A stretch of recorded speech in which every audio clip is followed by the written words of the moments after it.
Madam ये जिहादी है, तौकीर रजा युवाओं को भड़का रहा है। जुम्मे की नमाज के बाद तकरीर दे के दंगे करवाने की साजिश थी ये। एक सिविल वार की तैयारी है इन लोगों की। और हल्द्वानी, शाहीन बाग, ताहिर हुसैन आप देख ही चुके हैं, दिल्ली दंगों का उदाहरण है। होम मिनिस्टर अमित शाह जी से कहूँगा कि इनका गिराव करें, इनको अरेस्ट करें, इनके मंसूबों को जानें। धार्मिक एक मुख्यमंत्री है, उसके अंडर में पुलिस आती है, वो प्रशासनिक कार्य करेगा। तो बस झांकी है, काशी मथुरा बाकी है, जल्द ले लेंगे।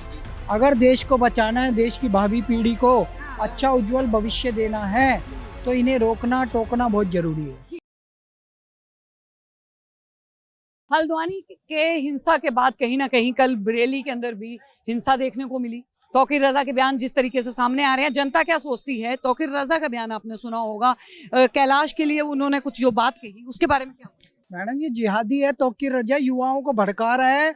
जुम्मे की नमाज के बाद तकरीर दे के दंगे करवाने की साजिश थी ये।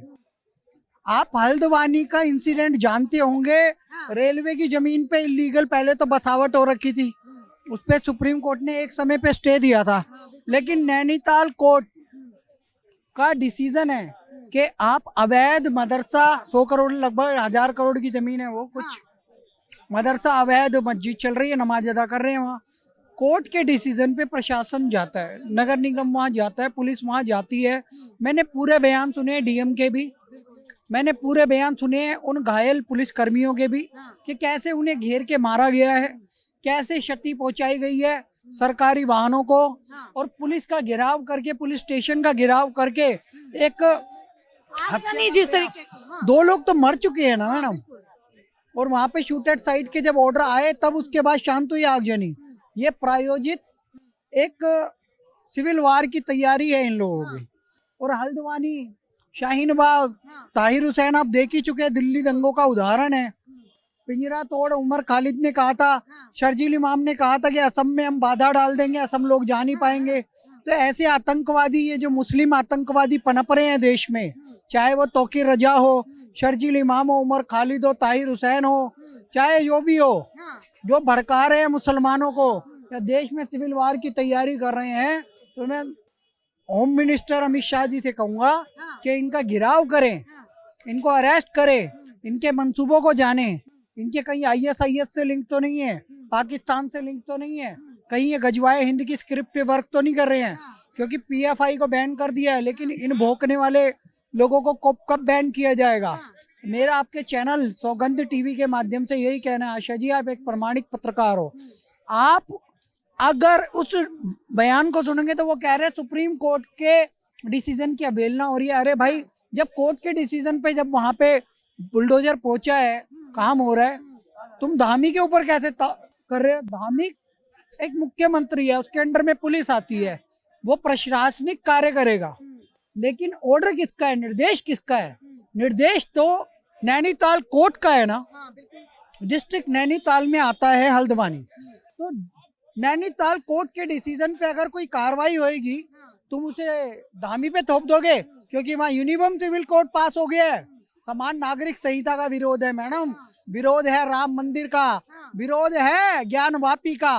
तो जिहादियत सुन लो, अयोध्या तो बस झांकी है, काशी मथुरा बाकी है, जल्द ले लेंगे, टंके की चोट पे ले लेंगे। जिस तरीके से गृह मंत्री अमित शाह ने भी अभी ऐलान जो है वो किया है कि जो है वो एक्ट जो है वो लागू होगा। अब जिस एक्ट की उन्होंने बात करी है, सिटीजनशिप अमेंडमेंट एक्ट, CAA का फुल फॉर्म, नागरिक संशोधन कानून।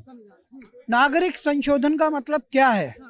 कुछ पाकिस्तानी, कुछ बांग्लादेश के हिंदू, कुछ अफगानिस्तान से आए सिख और हिंदू, ये लोग मुस्लिम आतंकवादियों से प्रताड़ित है।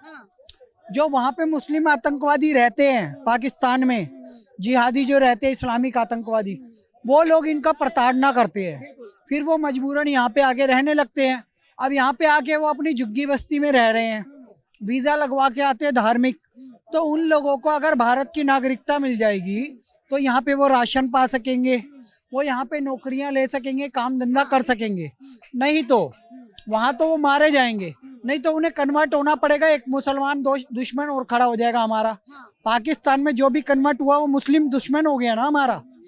एक दुश्मन खड़ा होने से अच्छा है भारत में जो हिंदू आए हैं, सिख आए हैं, इनको नागरिकता देके अपना भाई बना लो, दोस्त बना लो। ये बोला गया कि कांग्रेस ने इनको बुलवाया था, कि कांग्रेस ने कहा था कि आप लोग यहाँ पे आइए। अब ये बोला जा रहा है 2014 31 दिसंबर 2014 से पहले जो लोग आए हैं उनको मिलेगा। नहीं, सबको ही देना चाहिए जो हिंदू है। ये तो गांधी जी के भी वर्ड थे, अगर तुम्हारे साथ डिस्क्रिमिनेशन होता है, अन्याय होता है, तो तुम्हें न्याय दिया जाएगा। तुम भारत में आओ, तुम्हें यहाँ की नागरिकता दी जाएगी। पहला एनआरसी कौन लाया? असम में बांग्लादेशी हिंदुओं को नागरिकता देने के लिए असम में पहली नागरिकता संशोधन कानून सीए बिल लाए थे राजीव गांधी जी, तत्कालीन मुख्यमंत्री। अब मोदी जी ला रहे हैं तो दिक्कत क्या है? लेकिन उस वक्त भी विरोध हुआ। 2019 की अगर बात करें तो लगातार विरोध हुआ था सीए। देखिए, वो चुनावी विरोध था। 2020 में दिल्ली चुनाव थे, तो केजरीवाल की साजिश थी। केजरीवाल को जिताने के लिए मनीष सिसोदिया ने तो शाहीन बाग का समर्थन भी किया था। ताहिर हुसैन इनका जो पार्षद था वो दंगों में पकड़ा भी गया। तो वो एक राजनीतिक साजिश थी। और गजवाए हिंद का पेपर पकड़ा गया है, पीएफआई की 100 करोड़ की फंडिंग भी पकड़ी गई थी। आपको पता होगा बिहार में 7 पन्नों का वो पेपर पकड़ा गया, फिर पीएफआई पे सरकार ने बैन भी लगाया है कुछ समय का। तो मैं यही कहना चाहता हूँ, ये देश एक बड़े गृह युद्ध की ओर जा रहा है, उसे रोकना जरूरी है। वो चाहे सीए के नाम पे कोई भड़का रहा हो, चाहे एनआरसी के नाम पे भड़का रहा हो, चाहे वो हल्द्वानी के नाम पे भड़का रहा हो, बरेली का तौकीर रजा हो, चाहे भोंकने वाला हैदराबाद का ओवैसी हो, इन सब पे रोक लगाने की जरूरत है।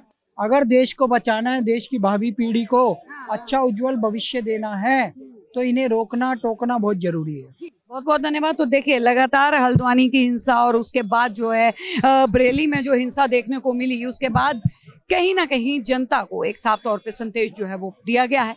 आप लोग क्या सोचते हैं हमें जरूर बताइएगा। बने रहिए हमारे साथ, देखते रहिए सौगंध टीवी। आप देख रहे हैं सौगंध टीवी, सौगंध वतन की।